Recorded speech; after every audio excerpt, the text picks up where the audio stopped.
Huwag na kayo mag-alala. Simple lang naman kaso nyo eh. Naayos ko na. Pero paano namin pasasalamatan? Ang napakadakila mong adhikain para sa amin. Tumigil ka na nga sa katutula mo. Kung talagang gusto nyo akong mabayaran, madali lang. Dahil whether you like it or not, kukunin ko kayong bodyguard. Ibalik niyo ako sa probinsya. Ibalik niyo ako sa probinsya. Hoy, nung umalis tayo sa probinsya, nagpaalam ka na sa kahirapan. Tsaka ba't reklamo ka ng reklamo? Buti nga rito, may matutulugan tayo rito eh. Ikaw naman kasi. Pasok ka ng pasok sa gulo, hindi naman sa atin. Sa susunod niya, sa Silya Electrica na tayo mahuupo eh. Aba, Tembong, nakakalimutan mo na yata prinsipyo ko. Ayoko nakakita ng babae sinasaktan, binubugbog. Nagdurog ang aking puso, nadudurog, sumisigaw ang aking damdamin. Ito tayo ngayon. Madudurog tayo ng mga bilanggo dito. Magdurugo ang mga mukha natin. At magsisigaw tayo sa sakit. Sige na nga. Hoy, kayong dalawa, may maglalabas na sa inyo. Hindi ako lalabas dito. That's it! Ito ba'y isang panaginip? Kami ba'y nangangarap? Paano mo kami natuntun? Eh di sa kapatid ko rin si Ana, na siya na rin dahilan ng pagkakapasok niya rito. Huwag na kayo mag-alala. Simple lang naman kaso nyo eh. Naayos ko na. Pero paano namin pasasalamatan? Ang napakadakila mong adhikain para sa amin. Tumigil ka na nga sa katutula mo. Kung talagang gusto nyo akong mabayaran, madali lang. Dahil whether you like it or not, kukunin ko kayong bodyguard. Bodyguard? Talagang ka na, ano? You are 100% CRAZY.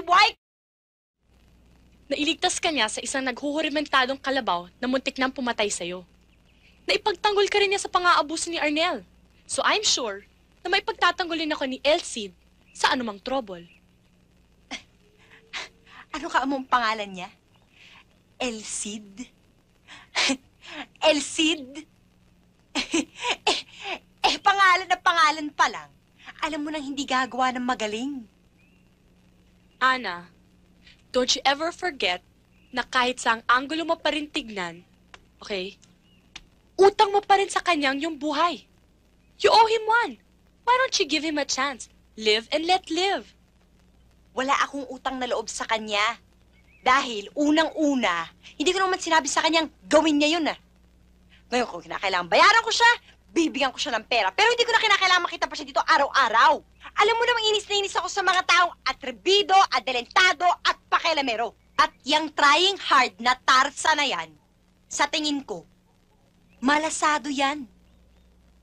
Sa mga nagawa niya para sa'yo at sa mga magagawa niya para sa akin, hindi siya isang trying hard na Tarzan.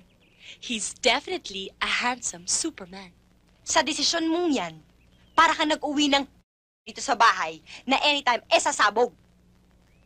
Anong mapapala mo sa amoy lupang mal-edukado na yan? Hoy, Ana, makinig ka. Yung mga taong sinasabi mong hindi nakapag-aral, yung mga according to yung mga amoy lupa, madalas, sila pa mga totoong tao. Sila maaasahan mo sa mga gulo. Sira, ang sabihin mo, yung mga amoy lupa na yan, sila magbabound sa'yo sa lupa pag nainis sila sa'yo.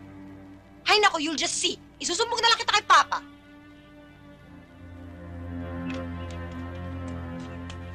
Useless, Ana! Pumayag na si Papa. It's all right with him. Bodyguard ko na si Elcid.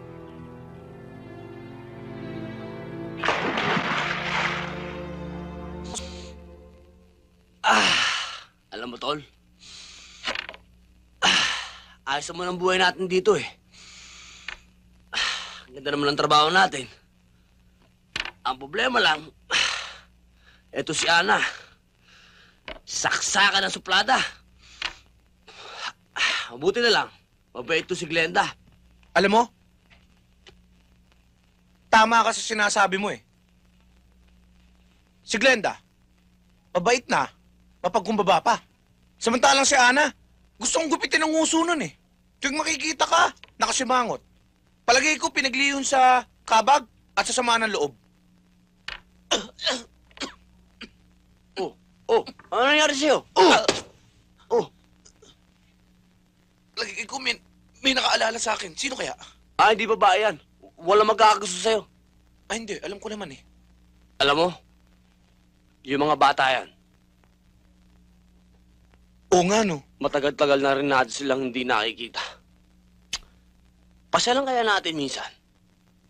Alam mo, kahit makukulit yung mga yon, pag naiisip ko sila, nalulungkot ako.